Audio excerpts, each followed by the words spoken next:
بسم الله الرحمن الرحيم. الحمد لله رب العالمين والصلاة والسلام على أشرف الأنبياء والمرسلين نبينا محمد وعلى آله وصحبه أجمعين أما بعد. Donc nous poursuivons Inch'Allah Tabaraka wa Ta'ala notre lecture du livre Safinat al-Najah du Cheikh al-Faqih al-Allama Salim ibn Abdullah ibn Sumayr al-Hadrami al-Shafi'i rahimahullah ta'ala dans le fiqh selon le madhab de l'imam Mohammed ibn Idris al-Shafi'i rahmatullahi alayhi rahmatan wasi'a. Donc nous avons terminé les cours précédents. Nous avons vu donc pendant les 6 premiers cours donc la muqaddima, l'introduction. On avait ensuite tout ce qui était en rapport avec les piliers de l'islam.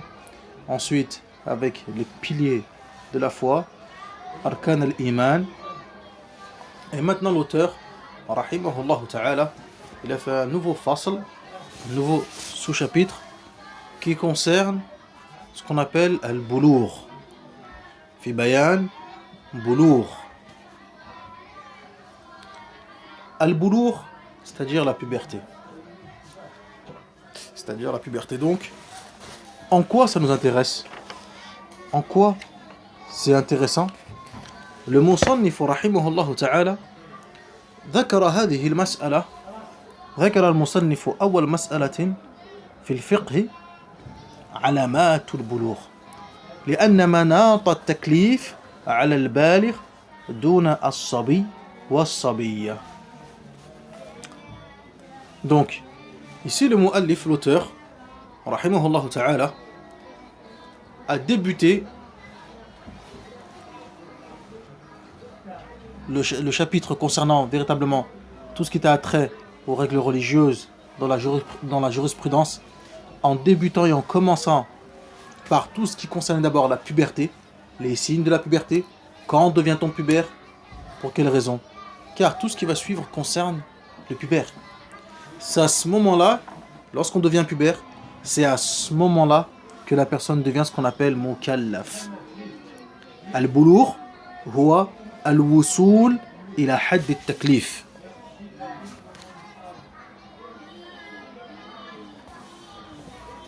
Tamam? Huwa al-wusul ila hadd al-taklif.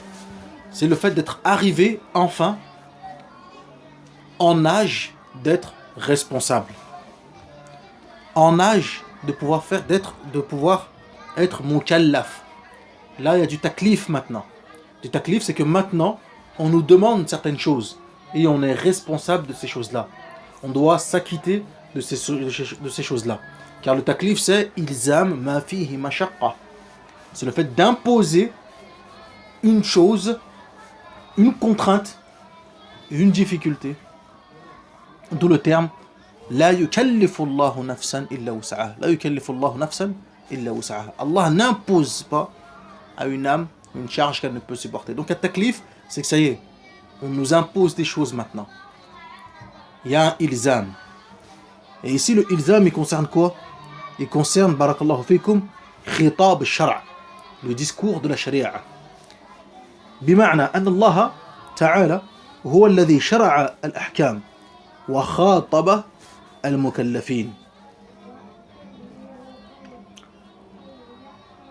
Donc, ici la sharia, Allah Azza wa Jal a légiféré des choses, des éléments, en s'adressant aux gens qui sont mukallafoun, c'est-à-dire des gens qui sont arrivés à un âge de pouvoir comprendre, saisir et s'acquitter de ce qui leur a été imposé. Donc maintenant ici, c'est ilzam al-mukallaf bi muqtada khitab shara'. Ilzam al-mukallaf bi muqtada khitab shara'.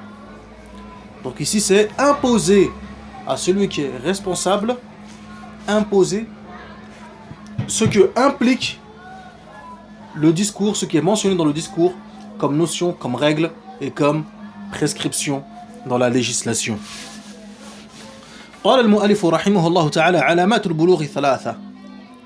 Les signes de la puberté sont au nombre de 3. تمام 15 سنة في الذكر والأنثى. arriver à 15 années, avoir 15 ans, aussi bien que le garçon que la fille. الاحتلام في الذكر والأنثى لتسع سنين. Un rêve. Et ici en l'occurrence on parle d'un rêve érotique. Aussi bien pour le garçon que pour la fille. À l'âge de 9 ans. À partir de 9 ans. Troisième, al-hayd. Les menstrues. Fil untha. Pour la fille, les 9 sinin. À 9 ans. Alamat. Al-alamat, qu'est-ce que c'est? C'est le pluriel de alama. Wal-alama, qu'est-ce que c'est? Al-alama, c'est un shart. C'est des signes. C'est un shart. Des signes. Tamam? Comme في قوله تعالى فقد جاء أشراطها. Et certes, déjà ces signes ont commencé à apparaître, à venir. C'est-à-dire les signes de la fin de l'heure. Et le terme qui est utilisé, c'est ashrat, c'est-à-dire alamat. Donc les signes. Voilà alama. Et le signe, ce signe-là justement, al-alama, ce shart, هو ما يلزم من وجوده الوجود ولا يلزم من عدمه العدم. Donc, العلامة ما يلزم من وجوده الوجود ولا يلزم من عدمه العدم. Allahu Akbar. Donc ce signe-là, العلامة, c'est l'élément qui, sa présence, va impliquer automatiquement la présence de quoi donc? La présence de la prescription religieuse. C'est-à-dire, ici on nous dit que la personne ne peut être pubère que si il y a tel et tel et tel élément. Donc des alama. D'accord. À partir du moment où la alama, elle est présente, on va prendre une de ces alama par exemple, 15 ans. Hop, il a 15 ans. Taf, il a 15 ans. La présence de cette alama implique forcément la présence de la prescription. C'est quoi la prescription aussi? La puberté. Donc il est pubère. Donc il est pubère. Ça y est, yatahaqqaq. L'élément se concrétise.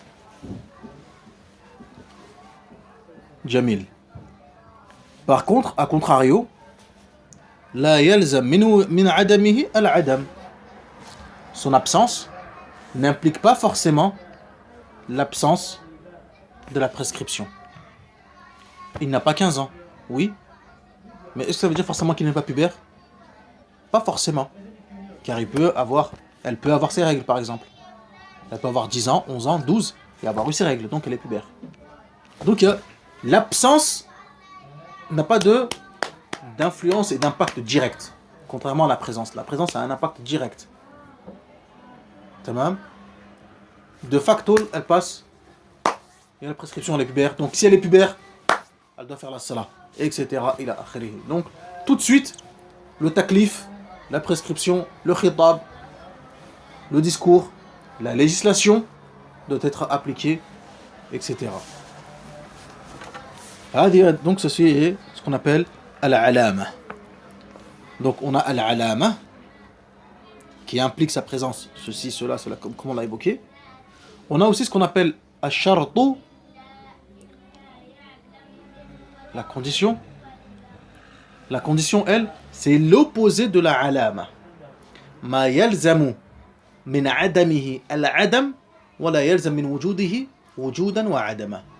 C'est celle qui, la condition, lorsqu'elle est présente, lorsqu'elle est absente, elle va influencer tout de suite.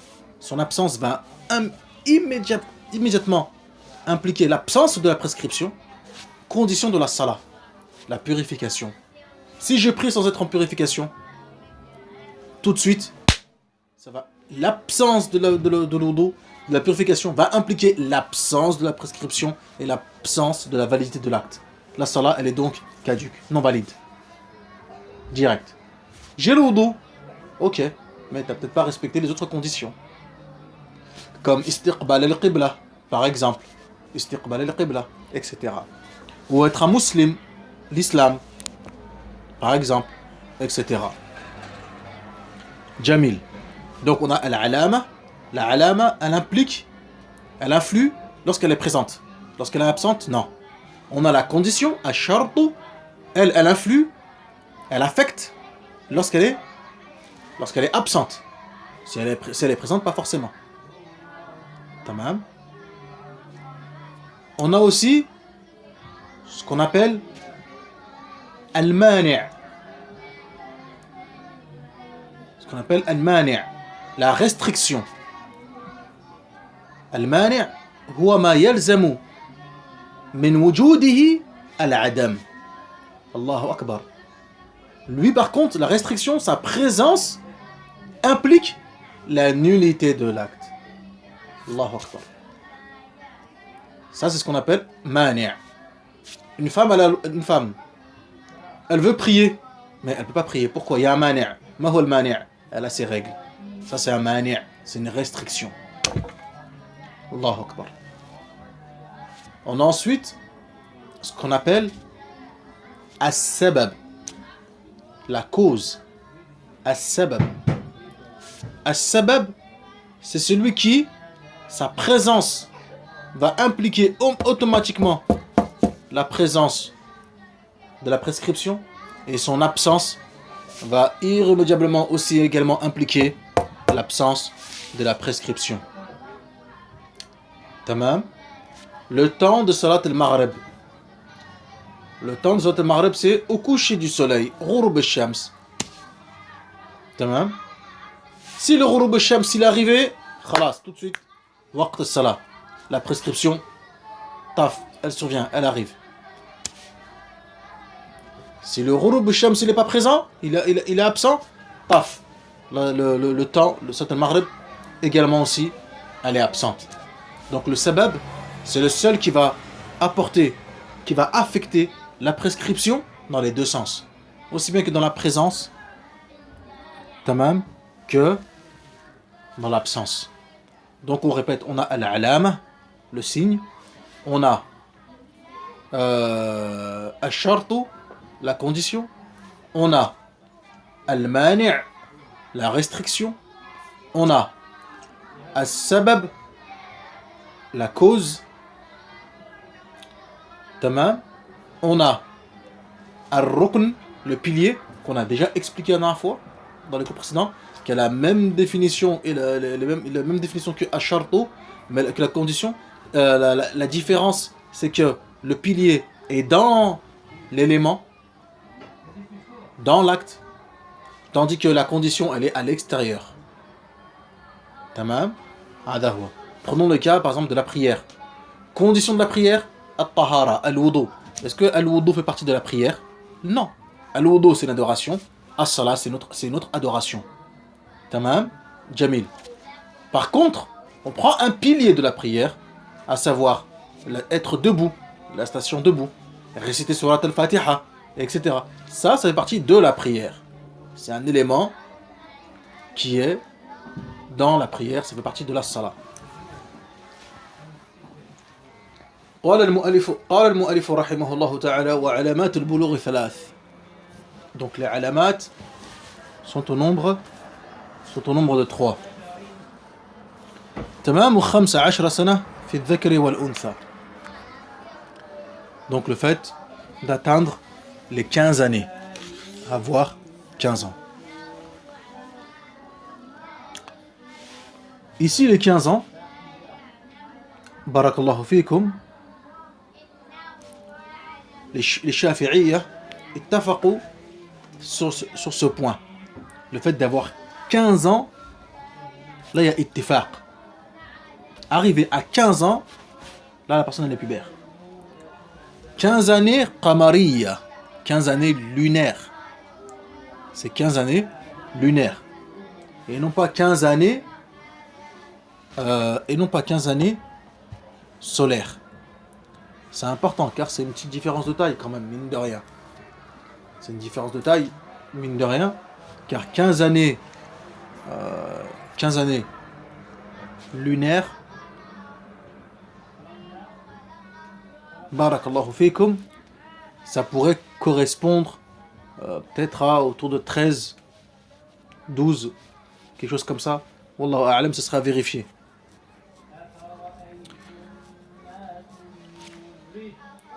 Aussi bien pour le garçon que pour la fille.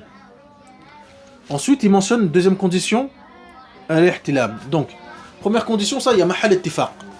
Il y a unanimité au sein des Shafi'iyya. Et c'est d'ailleurs même mentionné dans les autres madhahib, dans les autres madhab. Une fois arrivé à 15 ans lunaires, khalas, intaha al-amr. Ittifaq. 15 années lunaires. Deuxième point, al-ihtilam. Le rêve érotique. Le rêve érotique à la suite duquel il y aura eu écoulement. On aura vu quelque chose. Ou, même s'il n'y a pas eu quelque chose, mais la personne s'est retenue pour ne pas faire sortir quelque chose. Par exemple, là aussi, il a atteint la puberté, al-boulour. Ici, ils disent 9 ans. Ici, le mu'allif, Salim ibn Abdullah ibn Sumayr al-Hadrami, rahimahullah, il dit c'est à 9 ans. Lakin, 9 ans, pour certains, comme l'imam al-Bajuri, ou bien al-Khatib al-Shirbini, rahimahullah ta'ala, qui sont des grands fuqaha في المذهب,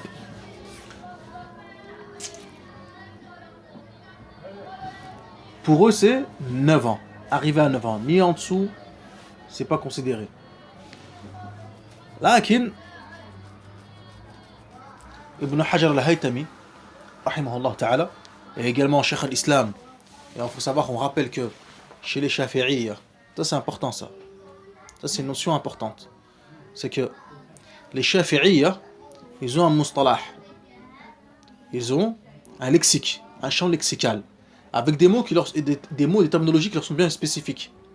Que lorsque certaines de ces terminologies sont employées et sont utilisées, elles ne veulent peut-être pas forcément dire ce que toi tu penses tout de suite automatiquement. Tamam. Par exemple, ici en l'occurrence, on peut trouver dans le sharh de Safinat al-Najah de Cheikh Mohammed Nawawi al-Jawi, rahimahullah, يقول والذي اعتمده ابن حجر وشيخ الإسلام أنها تقريبية. طيب كي est شيخ الإسلام هذا؟ C'est qui? شيخ الإسلام هذا هو أبو محمد زكريا الأنصاري الشافعي رحمه الله تعالى. C'est Cheikh Zakaria al-Ansari rahimahullah. Chez les Shafi'iyya, c'est lui Cheikh al-Islam. طيب هذا هو. Ou encore on peut entendre parfois le terme par exemple aussi al-Shaykhan. Par exemple, vous pouvez voir aussi dans le Kutub Shafi'iyya de mentionner al-Shaykhan. Et lorsqu'ils te disent al-Shaykhan, ça implique deux choses. Si ce sont les anciens Shafi'iyya, cela voudrait dire qu'ils parlent de l'imam al-Juwayni, rahimahullah, Abu al-Ma'ali, imam al-Haramayn, et l'imam Abu Ishaq al-Shirazi, rahimahullah. Si ce sont ceux qui sont venus après le Nawawi et al-Rafi'i, lorsqu'ils disent al-Shaykhan, ils parlent de l'imam al-Nawawi et de l'imam al-Rafi'i, al-Qazwini, rahmatullahi alayhi, rahmatan wasi'a. Jamil. Donc, Ibn Hajar al-Haytami et Cheikh al-Islam, Zakaria al-Ansari, pour eux, les 9 ans, c'est approximatif. Mais c'est pas tahdidi. Ce n'est pas précis, ponctuel, ferme à 9 ans. Mais c'est taqribi. C'est approximatif. وهذا هو المعتمد والله أعلم.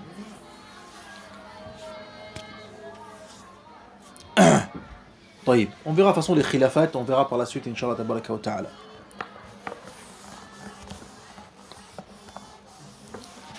على كل حال, donc, on a dit donc c'est ceci et le deuxième signe.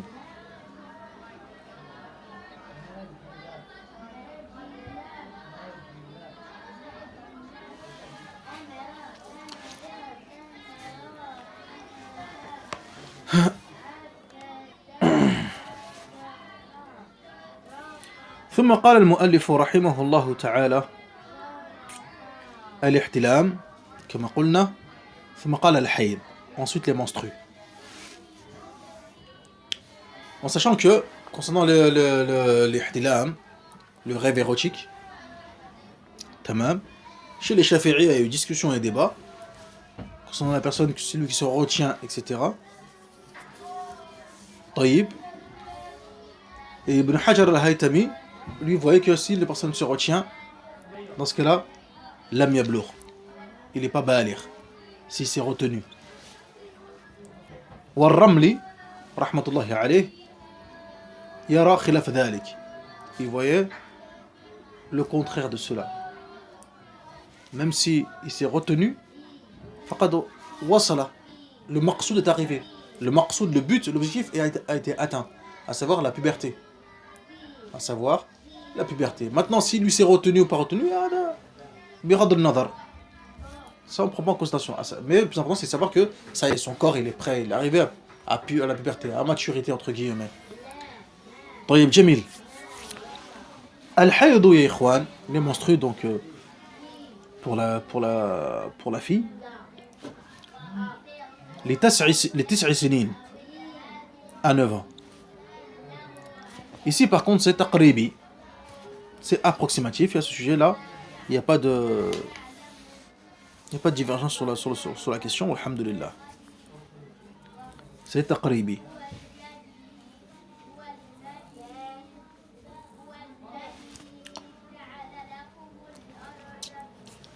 et le minimum c'est lahza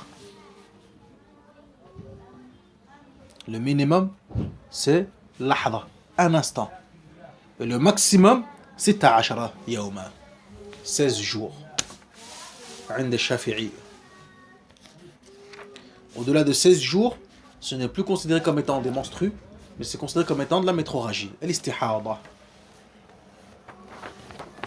تمام جميل نكتفي بهذا المقدار إن شاء الله تبارك وتعالى والحمد لله رب العالمين donc 15 années lunaires rêve érotique tamam donc avec éjaculation ou même si la personne s'est retenue et enfin les menstrues ces 3 éléments là sont donc les éléments barakallahu fikoum qui indiquent al-boulough la puberté qui implique forcément la puberté il y a d'autres éléments on verra ça dans les livres dans d'autres livres بإذن عز وجل comme المقدمة الحضرمية ou bien المنهج القويم etc mais ici ce qu'on voit donc pour l'instant c'est ces 3 éléments là والحمد لله رب العالمين ونكتفي بهذا إن شاء الله تبارك وتعالى وصلى اللهم على نبينا محمد وعلى آله وصحبه أجمعين سبحانك اللهم وبحمدك أشهد أن لا إله إلا أنت أستغفرك وأتوب إليك نسأل الله الكريم رب العرش العظيم أن يرزقنا وإياكم العلم النافع والعمل الصالح والدعوة إليه والصبر على الأذى فيه والحمد لله رب العالمين